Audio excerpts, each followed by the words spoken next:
Hola familia, el día de hoy les tenemos un programa excelente, quédense con nosotros. Comenzamos. Bienvenidos a Catequesis Familiar Católica.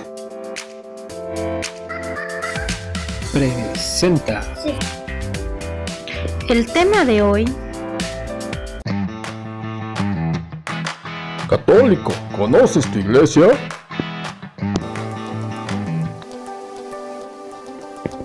Es evidente que nadie ama lo que no conoce, y a nuestra Madre Iglesia hay que conocerla a fondo para descubrir su grandeza, su inmensa riqueza espiritual, histórica, cultural, humana, artística, etc.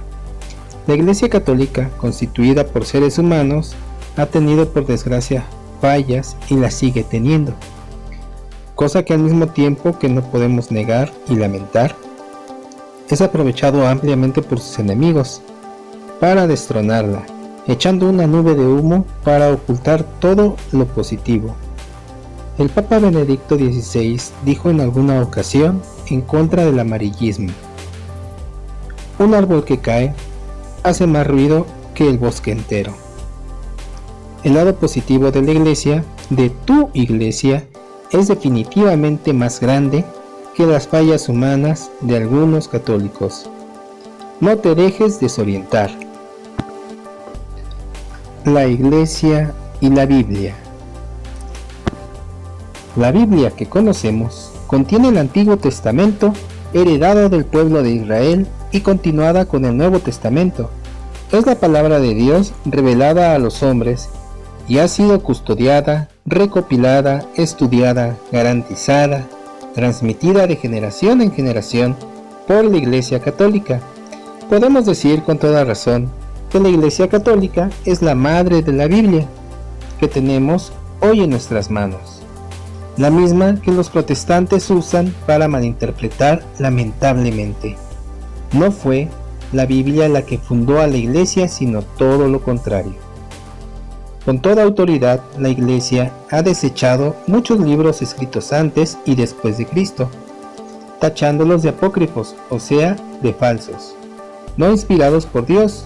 La Iglesia nos entrega la auténtica palabra de Dios, y no debemos desorientarnos con libros tan falsos como el Evangelio de Judas y otros parecidos. La Iglesia fue la que durante 15 siglos copió a mano cuidadosamente todos los libros de la Biblia, hasta que en el siglo XV, Gutenberg, en 1476, inventó la imprenta, y antes de la rebelión de Martín Lutero, ya había publicado 156 ediciones en diversas lenguas, incluido el hebreo y el ruso. Lutero afirmó que no hace falta el magisterio de la Iglesia Católica, porque al leer la Biblia, automáticamente el Espíritu Santo nos inspira. Seguramente se le olvidó aquel pasaje de los Hechos de los Apóstoles, capítulo 8, versículo 27, cuando un etíope que iba leyendo en su carroza al profeta Isaías no entendía a quién se refería el pasaje y preguntó a San Felipe Apóstol: ¿cómo puedo entender si nadie me lo explica? Lutero mismo se lamentó ya en su tiempo, al ver cómo se multiplicaban las iglesias protestantes por todos lados. Ahora, tan solo en Estados Unidos de Norteamérica, pulúan más de 33,000 denominaciones y todas con la Biblia en sus manos.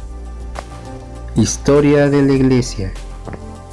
Jesucristo sabía que su permanencia en la tierra iba a ser pasajera, y que para la salvación de toda la humanidad sería necesario fundar un grupo de hombres para enviarlos a predicar su evangelio a todo el mundo hasta el fin de los tiempos.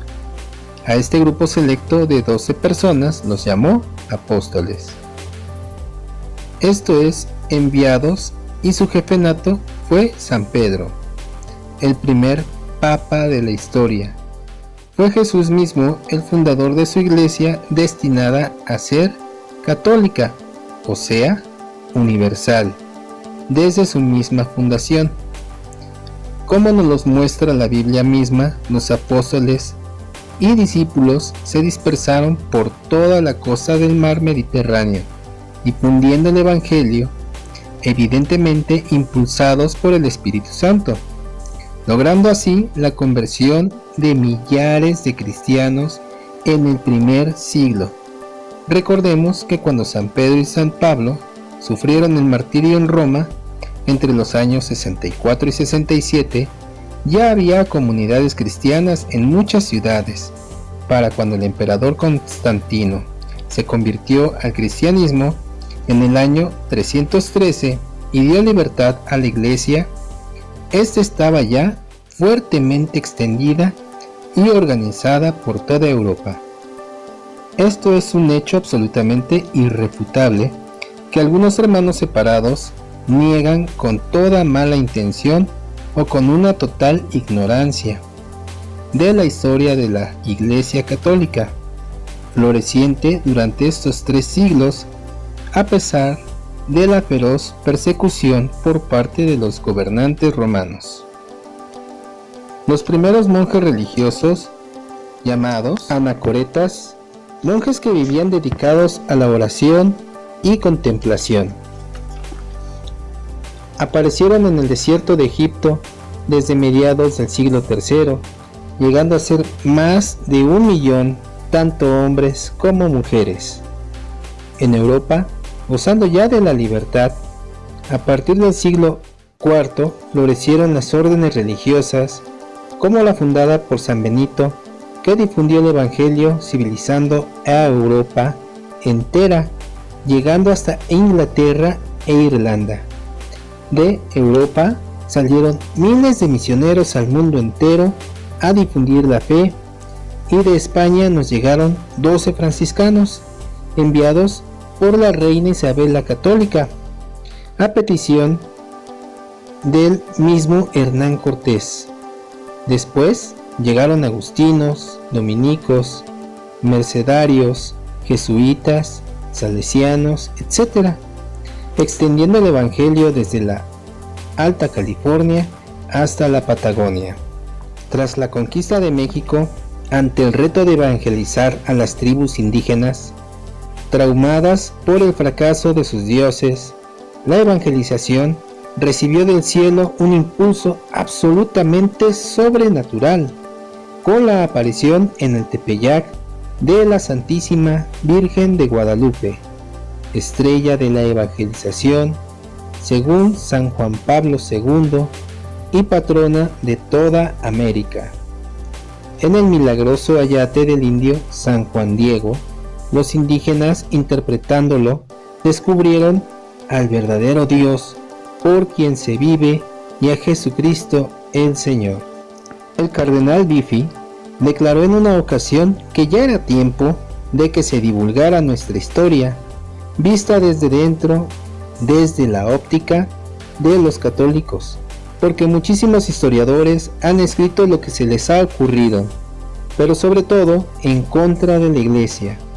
Los libros de texto de las escuelas de México reflejan el texto oficial, según las directrices de nuestros gobiernos masónicos, un reflejo de cómo puede distorsionarse nuestra historia.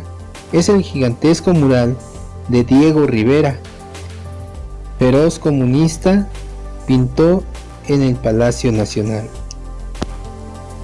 El arte en la Iglesia.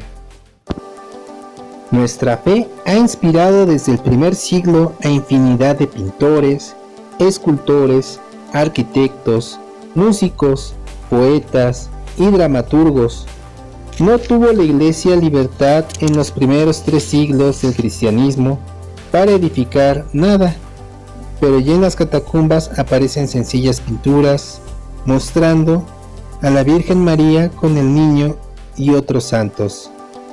Cuando se gozó de libertad, aparecieron inmediatamente los magníficos templos y que ahora contemplamos: Santa María la Mayor, la madre de todas las basílicas, nos asombra en Roma, y después cientos, miles de catedrales y basílicas y templos por toda Europa.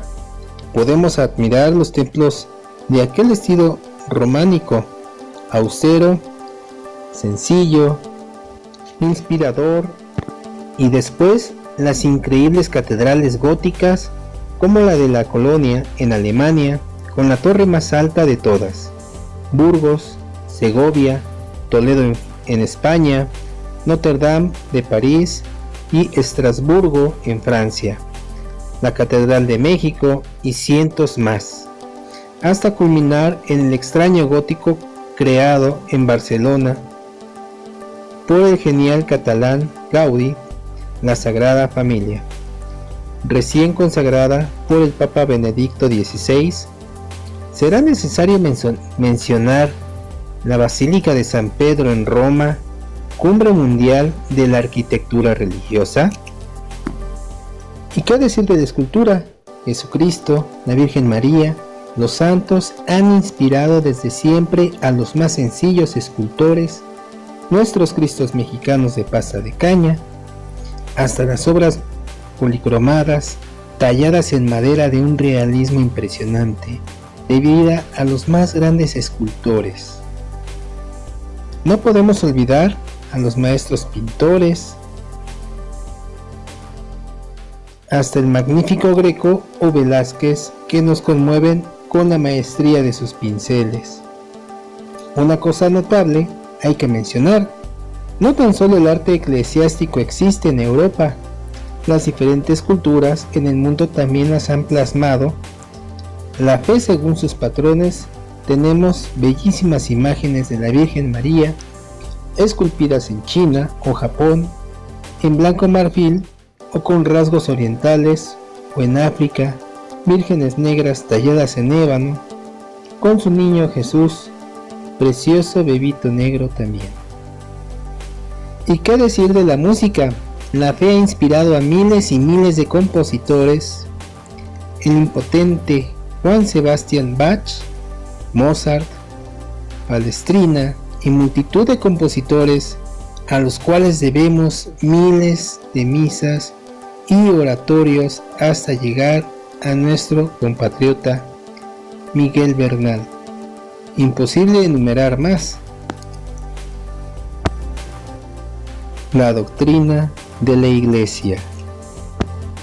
La humanidad siempre ha buscado instintivamente a Dios, por medio de múltiples religiones, buscando a ciegas al Creador o creadores de los fenómenos de la naturaleza, pero el hombre, con su mente limitada, no hubiera podido conocer al Dios único y verdadero sin la ayuda de la revelación divina.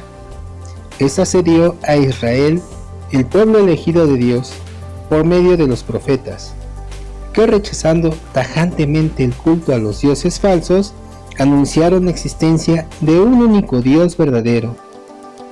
De este pueblo nació Jesucristo, que nos reveló la existencia de Dios, de tres personas distintas, misterio absolutamente escondido en Dios e insospechable por el hombre.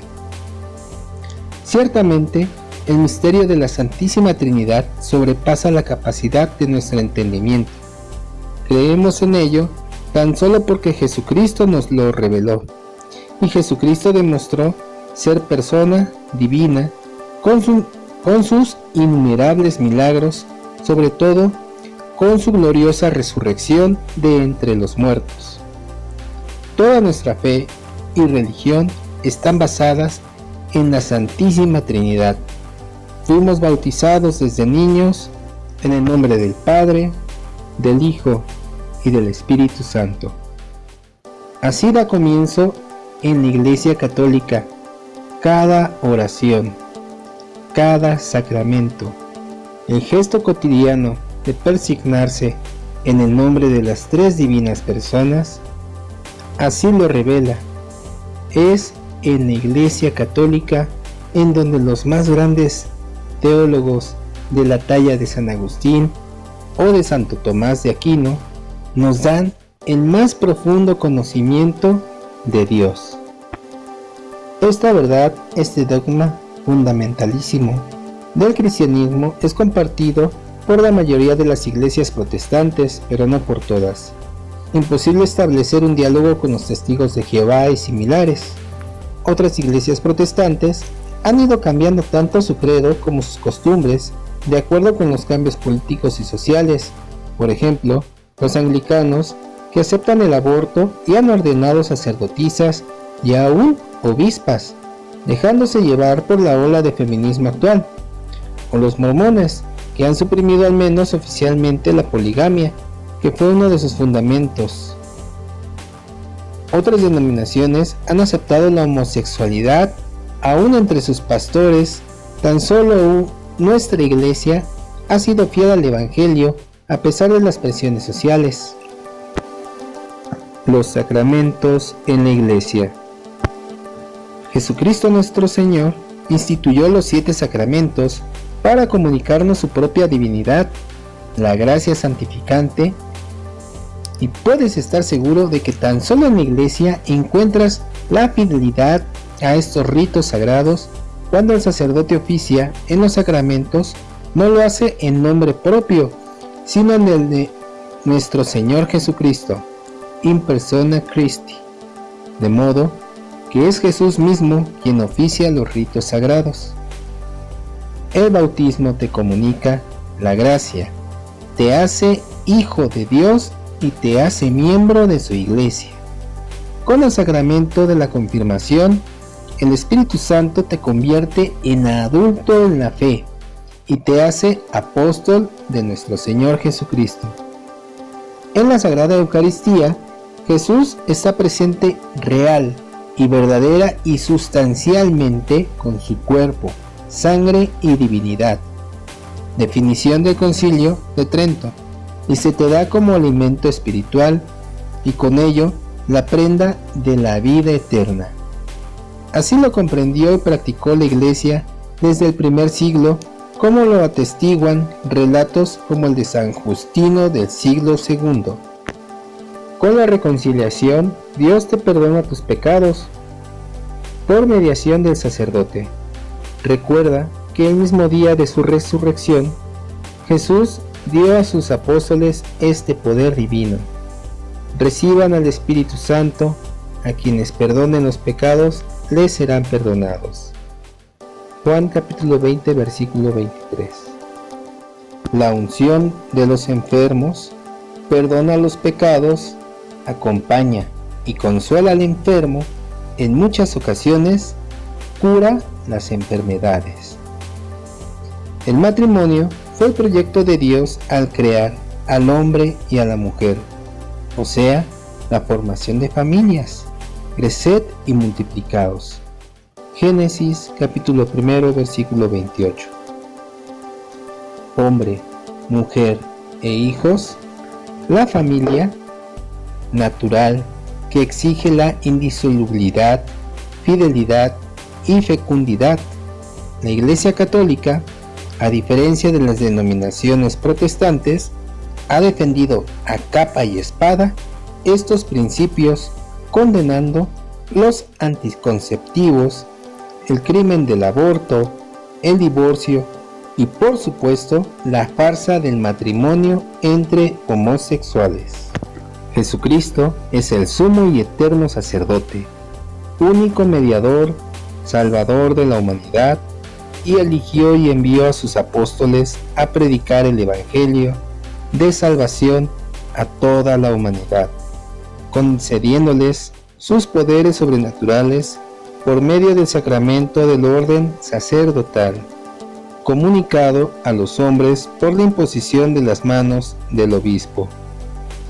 Nuestros sacerdotes son un tesoro invaluable, dispensadores de la gracia en el mundo entero.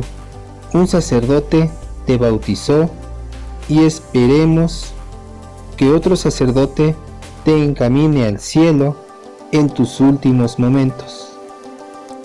No viene al caso discutir la ordenación de mujeres para el sacerdocio, dado que Jesucristo no hizo tal cosa ni a favor de su propia madre. La Iglesia y el culto a los santos. En la catacumba de San Calixto, en Roma, Hay una imagen de la Virgen María con el niño Jesús en sus brazos. Una leyenda dice que tal vez fue pintada por San Lucas, cosa ciertamente poco probable, pero de cualquier manera ahí podemos verla, como también de San Pedro y San Pablo y otras de santos mártires. Eso demuestra que desde el principio la Iglesia recuerda y venera a los santos que nos han precedido y a los cuales debemos la fe. Y hemos mencionado ya la multitud de maravillosas imágenes en todo el mundo católico. El uso de las imágenes ha sido defendido por la Iglesia porque una imagen, sobre todo en su hermosura, representa a la Virgen María o a nuestro santo patrono y lo sentimos más cerca, ayudándonos a orar. Las imágenes, sean esculturas o pinturas, no tienen de por sí poderes sobrenaturales, pero sí el santo que representan. Algunos fieles desean añadir al sentido de la vista el del tacto y tocan las imágenes con veneración, cosa que curiosamente también se da entre los budistas y otras religiones. Pero es preciso hacer una distinción fundamental. A los santos los queremos y veneramos, o sea, respetamos. Como en el mundo civil se recuerda y venera o respeta a los héroes nacionales, pero el culto de adoración es una cosa totalmente distinta a la de la veneración o respeto, porque solamente se adora al Dios único, creador de cielos y tierra. A nadie se le ha ocurrido jamás que la Virgen María haya sido la creadora del universo. Pero algunos hermanos separados atacan ferozmente a la Iglesia, tachándonos de idólatras, confundiendo las palabras. A esa confusión contribuye el mal uso que damos a la palabra adoración, que puede significar tan solo un gran amor o predilección. Por ejemplo, el 10 de mayo, agasajamos a nuestra mamá adorada y nadie piensa ni de lejos que sea una diosa. Conocer a la Iglesia Católica debe llenarnos de asombro, amor y gratitud a nuestro Señor Jesucristo, que es el buen pastor de este inmenso rebaño extendido por todo el mundo, con el encargo de salvar a toda la humanidad. Para la inmensa mayoría de los mexicanos, el pertenecer a la Iglesia Católica de nuestro Señor Jesucristo ha sido un don absolutamente gratuito, porque no tuvimos que buscar afanosamente a la verdadera Iglesia, ya que crecimos en ella. No nos queda sino agradecer a Dios esta gracia y conocer a fondo nuestra Iglesia Católica para amarla más. Jesús ha fundado su Iglesia sobre los 12 apóstoles, de los que la mayoría eran pescadores. La imagen de la red les era bien familiar. Jesús quería ser los pescadores de hombres. También la Iglesia es una red ensamblada por el Espíritu, entretejida por la misión apostólica, operante por la unidad en la fe, vida y amor. San Juan Pablo II. Quien no conoce a Dios, donde quiera se hinca. Si hay algo cierto, es precisamente esto, y no es más que el resultado de la ignorancia. La ignorancia es atrevida, es la madre de la fe ciega. En adivinos, chamanes, doctores de las almas, brujos, cuarzos, yoga, etcétera, etcétera, etcétera, que hacen de lo que llaman esoterismo o ciencias ocultas un estupendo negocio. Tenemos la esperanza de que con estos videos tengan hambre y sed de Dios. tengan hambre y sed de conocimiento, de sabiduría, para que sean unos católicos comprometidos y puedan defender su fe y no se dejen arrastrar por cualquier cosa o por cualquier persona que diga lo contrario, que les digan verdades a medias y los confundan en sus mentiras. Mateo capítulo 7, versículo 24 al 26. Será como el hombre prudente que edificó su casa sobre roca. Cayó la lluvia, vinieron los torrentes, soplaron los vientos y embistieron contra aquella casa. Pero ella no cayó, porque estaba cimentada sobre roca. Y todo el que oiga estas palabras mías y no las ponga en práctica, será como el hombre insensato que edificó su casa sobre arena. Cayó la lluvia, vinieron los torrentes, soplaron los vientos y rompieron contra aquella casa, y fue grande su ruina. Mateo capítulo 16, versículo 18. Y yo a mi vez te digo, tú eres Pedro, y sobre esta piedra edificaré mi iglesia. La Iglesia Católica está construida sobre la roca de Pedro, y desde luego no hay más que estudiar para conocer y amar a nuestra santa religión católica. De antemano agradecemos su atención y que Dios les bendiga. Suscríbanse, denle like y compartan.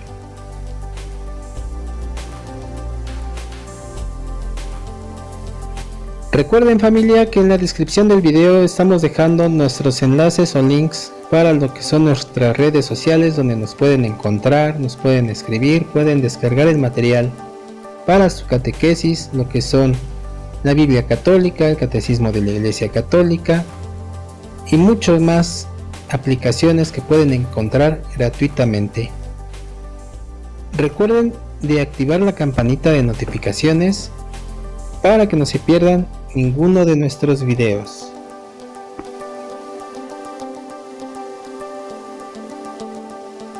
Y no se olviden de compartir nuestros videos, pues a alguien le han de ser de gran ayuda.